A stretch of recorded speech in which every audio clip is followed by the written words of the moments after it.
আসসালামু আলাইকুম ভিউয়ার্স, কেমন আছেন সবাই? যে যেখান থেকে দেখছেন তাদের সবাইকে আফরাস আম্মি ইউটিউব চ্যানেলে স্বাগতম। আশা করছি আল্লাহর রহমতে সবাই খুব ভালো আছেন, সুস্থ আছেন। আলহামদুলিল্লাহ আমিও আগের থেকে অনেক ভালো আছি। আসলে বিগত অনেক দিন ধরেই খুব অসুস্থ ছিলাম। অসুস্থতার কারণে আপনাদের সাথে নতুন কোনো কাজ শেয়ার করা হয় নাই।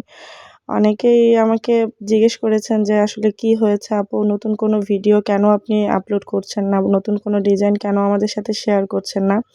আসলে তেমন কোনো ব্যাপার না। ব্যাপারটা হচ্ছে অসুস্থ ছিলাম। আ যেমন জ্বর, ঠান্ডা, গলা বসে গিয়েছিল। আমার ভয়েস শুনে আপনাদের নিশ্চয়ই বুঝতে বাকি নেই যে আসলে আমি কতটা অসুস্থ ছিলাম। আমার গলাটা একদম বসে গিয়েছিল।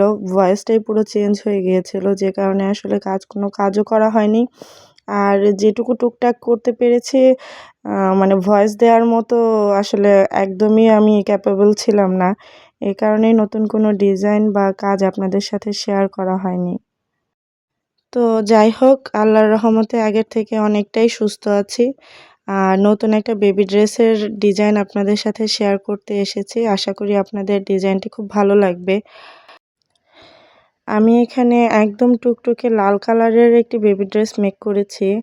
আ এটা অনেকে জিজ্ঞেস করে থাকেন, আপু কোন কাপড়ের উপর আমি কাজ করি? তো আমি যে কাপড়টা আরকি প্রেফার করি সেটা হচ্ছে অরবিট ভয়েলটা আমার একদম ১ম পছন্দ। অরবিট ভয়েলের উপর আসলে আমার কাছে মনে হয় না যে অন্য কোনো ভয়েলে কাজ করে এত শান্তি আর আ মানে কস্টের দিক থেকে বলেন বা কাজের ফিনিশিং এর দিক থেকে বলেন, অরবিট ভয়েল আমি একদম সর্বপ্রথমেই প্রেফার করে থাকি।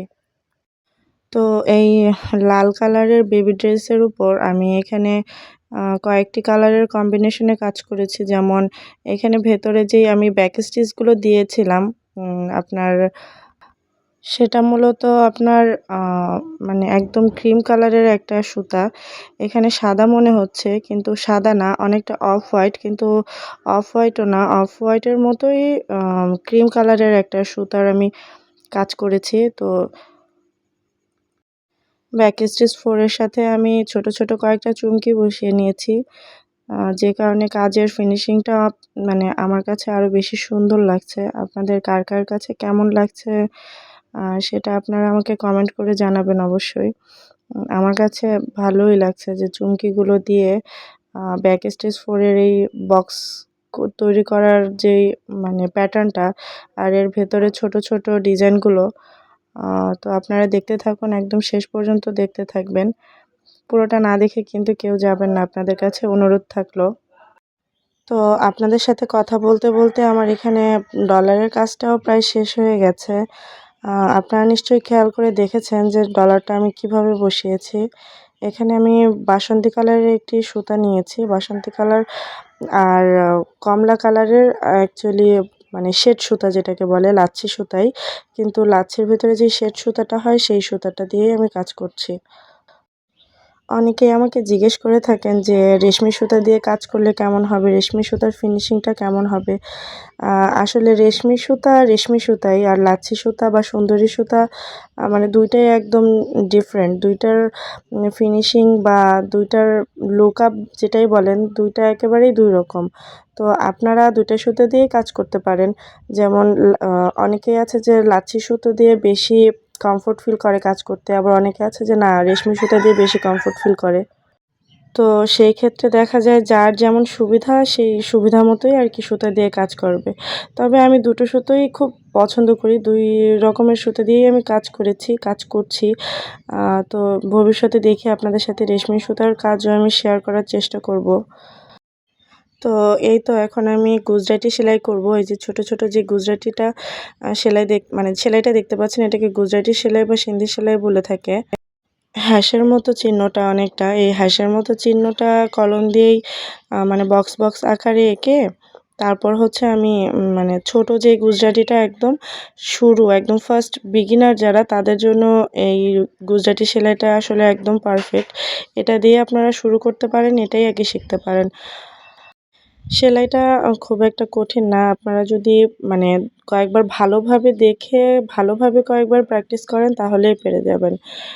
খুব একটা কঠিন কিছু না। আসলে এটা আ বলে বা মানে শেখানোর কিছু না বা মুখে বলে বোঝানো যায় না। এটা আপনাকে চোখে দেখে বুঝে তারপরে হচ্ছে করতে হবে। তো আমি তারপরেও চেষ্টা করছি আপনাদেরকে বোঝানোর জন্য। ১ম এ হচ্ছে উম আ নিচ দিয়ে আরকি আমি সুতাটা নিয়েছি। আর এর পরের বারগুলোতে ২ তারের উপর দিয়ে আরকি সুতাটা চলে গেছে। এভাবে আরকি ঘুরিয়ে আনতে একদম লাস্ট ফিনিশিং এ যখন আসছি তখন হচ্ছে একদম ৪ টা তার যখন হয়ে গেছে তো ৪ টার একটার পর একটা পাটি বোনার মতো অনেকটা কাজটা। তো সেইভাবে পাটি বোনার মতো একটার পর একটা কাজ করে তারপর হচ্ছে সেলাইটা করতে হয়। আমি আরেকটা কাজ আপনাদের সাথে দেখানোর চেষ্টা করছি। আপনারা একটু ভালোভাবে দেখেন। ১ম এ আমি নিচ দিয়ে নিয়ে দেখেন নিচ দিয়ে নিয়েছি সুতাটা। আর তারপর হচ্ছে উপর দিয়ে নিয়ে আবার নিচ দিয়ে এনে আবার নিচ দিয়ে উঠিয়ে এই যে ২ তারের বাহির দিয়ে বের করেছি। বের করে আবার এটা নিচ দিয়ে এনে ওই বাকি ২ তারের উপর দিয়ে গিয়েছে। আবার দেখেন এইখান থেকে আমার এখন মানে ৪ টা তার হয়ে গেছে। এখন ১ম এ একটা উপরে, তারপরে একটা নিচে, তারপরে আরেকটা আবার উপরে। এভাবে করে আসলে সম্পূর্ণ কাজটা কমপ্লিট করে আ এভাবে আটকে দিতে হয়। তাহলে আর কাজটাও খোলে না আর দেখতেও সুন্দর লাগে। আমি এখানে প্রত্যেকটা কাজের ক্ষেত্রেই মানে প্রত্যেকটা কালারের সুতাই ৪ তার করে নিয়েছি। ডলার সেলাইয়ের ক্ষেত্রেও ৪ তার নিয়েছি। আর এই যে গুজরাটি যে সেলাইটা এটার ক্ষেত্রেও আমি ৪ তার করে সুতা নিয়েছি। তাতে হয় কি কাজের ফিনিশিংটা একটু ভালো হয়। বিশেষ করে গুজরাটি সেলাইয়ের ক্ষেত্রে যদি একটু মানে মোটা সুতা বা কয়েক তার বেশি নিয়ে কাজ করতে পারেন তাহলে মানে কাজটা একটু ভরাট মনে হয় আমার কাছে সুন্দর লাগে দেখতে। কিন্তু সব ক্ষেত্রে এটা হয় না। যেমন আমি যে ব্যাক স্টিচগুলো দিয়েছি, ব্যাক স্টিচগুলো করার সময় কিন্তু আমি ২ তারের সুতাই ব্যবহার করেছি। আর এই যে গুজরাটি আর ডলার সেলাইয়ের সময় হচ্ছে গিয়ে আমি ৪ তার করে সুতা নিয়েছি। তাহলে হয় কি ভেতরের যে ওই যে পাটি বোনার মতো কাজটা, এই কাজটা একদম মানে লেগে থাকে। প্রত্যেকটার গায়ের সাথে আরকি লেগে থাকে আর কাজটার ফিনিশিংটা সুন্দর হয় দেখতে। তো চলুন আপনাদের সাথে আমি আরও একটা ডলার সেলাই করে দেখাচ্ছি। যারা আগে ডলারটা খুব ভালোভাবে বোঝেননি এই কালারের সুতার কাজটা অবশ্যই বুঝবেন। আমি এক সাইড আটকে নিয়েছি। আপনি চাইলে ২ সাইডও আটকাতে পারেন। এটা সম্পূর্ণ আপনার উপর ডিপেন্ড করে। আসলে আমি যে কাজটা করেছি আমার কাজের ফিনিশিংটা আমার কাছে মনে হয়েছে যে এই ডলারটা বের হবে না। আমি সেটা এক সাইড দিয়ে আটকাই বা ২ সাইড দিয়ে আটকাই। তো আপনি যখন কাজ করবেন আপনার প্রথম দেখা যাচ্ছে অনেকের সেলাইয়ের ভেতর থেকে ডলারগুলো বের হয়ে আসে। তো আপনারা আগে ২ সাইডটা আটকে নিয়ে তারপরে হচ্ছে মানে ডলারের সেলাইগুলো দিলে আরকি সবথেকে বেশি পাকাপোক্তই বলেন আর মজবুতি বলেন সেটা হয় আরকি। খুলে যাওয়ার চান্সেসটা থাকে না। তো আমি তো করতে অভ্যস্ত হয়ে গিয়েছি এ কারণে আ আমার কাছে মনে হয়েছে যে না বের হবে না আসলে ৪ সাইড দিয়ে আমি যেভাবে আটকে দিয়েছি ডলারটা ভেতরেই বসে থাকবে। তো আপনারাও যখন এটা বারবার প্র্যাকটিস করবেন, বারবার মেক করবেন তখন দেখবেন যে আপনাদের কাছেও ব্যাপারটা ইজি হয়ে গেছে। তখন আপনারা এমন আছে যে ২ সাইড ডলারের মানে মুখটা বন্ধ না করেও আপনারা সেলাই করতে পারবেন। আপনাদের কোনো অসুবিধাই হবে না। তো এই তো আপনাদের সাথে কথা বলতে সম্পূর্ণ কাজটাই আমার কমপ্লিট হয়ে গেছে। আপনাদের কার কাছে কাজটা কেমন লেগেছে সেটা অবশ্যই আমাকে কমেন্ট করে জানাবেন। ভালো লাগলে একটা লাইক করবেন, চ্যানেলটাকে সাবস্ক্রাইব করে দেবেন। আর অবশ্যই ছোট্ট একটা শেয়ার করে আমার পাশেই থাকবেন। ধন্যবাদ সবাইকে। টাটা।